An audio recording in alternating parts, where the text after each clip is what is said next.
ভিডিওটিতে ক্লিক করার জন্য আপনাদেরকে জানাই অসংখ্য ধন্যবাদ। আপনারা দেখছেন আপনাদের প্রিয় ইউটিউব চ্যানেল ওয়াও 007। তো ফ্রেন্ডস, সবাই কেমন আছেন? নিশ্চয়ই খুব ভালো আছেন। ইতিমধ্যে কিন্তু একটি দারুণ খুশির খবর, ভিডিওটি সম্পূর্ণ দেখবেন। চ্যানেলে যারা ভিডিওটি প্রথম দেখছেন অবশ্যই চ্যানেলটিকে সাবস্ক্রাইব করে পাশে থাকা বেল আইকনটিতে প্রেস করে রাখতে ভুলবেন না।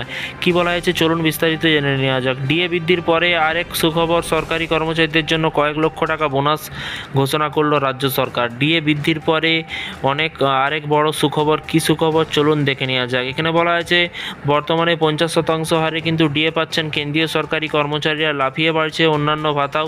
লোকসভা নির্বাচনের কিছুদিনের আগেই কিন্তু নিজের সরকারি কর্মচারীদের 4% মহার্ঘ ভাতা বা ডিয়ারনেস রিলিফ বা ডিএ কিন্তু বাড়িয়েছে কেন্দ্র সরকার, যা কার্যকর হয়েছে জানুয়ারি মাস থেকেই। এবার কিন্তু ফের একবার ডিএ বৃদ্ধির সময় চলে এলো। কি বলা হয়েছে চলুন বিস্তারিত জেনে নেওয়া যাক। এখানে বলা হয়েছে, দেখতেই পাচ্ছেন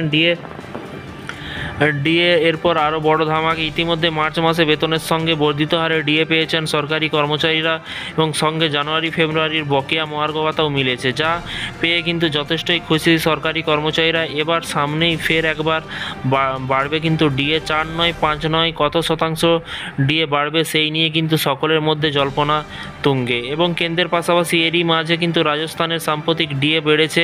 এবার সেই রাজ্য সরকারের অর্থমন্ত্রী সরকারি কর্মচারীদের জন্য এক বিরাট ঘোষণা করলেন।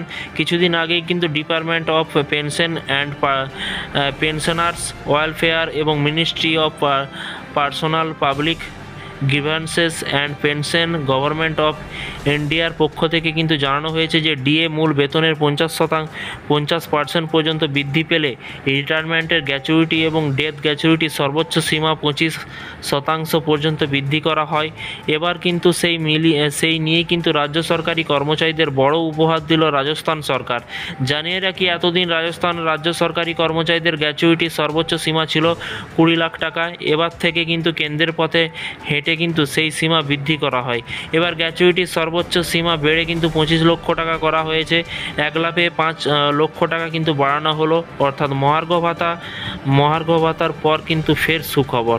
তো ফ্রেন্ডস, তারপরে দেখুন বলা হয়েছে এই দিনে রাজস্থানের বাজেট পেশ করতে গিয়ে কিন্তু অর্থমন্ত্রী দিয়া কুমারী বলেন যে রাজ্য সরকারি কর্মচারীদের গ্র্যাচুইটির সর্বোচ্চ সীমা কয়েক লক্ষ টাকা বাড়ানো হলো, যার জেরে কিন্তু রাজ্য সরকার মোট কিন্তু 120 কোটি টাকা খরচ হবে। এবং পাশাপাশি এতদিন 30শে জুন অবসর নেওয়া কিন্তু সরকারি কর্মচারীদের পেনশন দেওয়ার ক্ষেত্রেও কিন্তু শেষ বছরের বেতন বৃদ্ধির ধার্য করা হতো না। এবার থেকে কিন্তু সেই নিয়ম বদল করা হলো। তো ফ্রেন্ডস, বিষয়টি বুঝতে পারছেন। এই ছিল আজকে একটি ছোট্ট আপডেট। এই ধরনের প্রতিদিন সরকারি কর্মচারীদের আপডেট পেতে চ্যানেলটিকে সাবস্ক্রাইব করে পাশে থাকা বেল আইকনটিতে প্রেস করে রাখতে ভুলবেন না। ভালো থাকবেন, সুস্থ থাকবেন এবং নিজের খেয়াল রাখবেন। Thank you.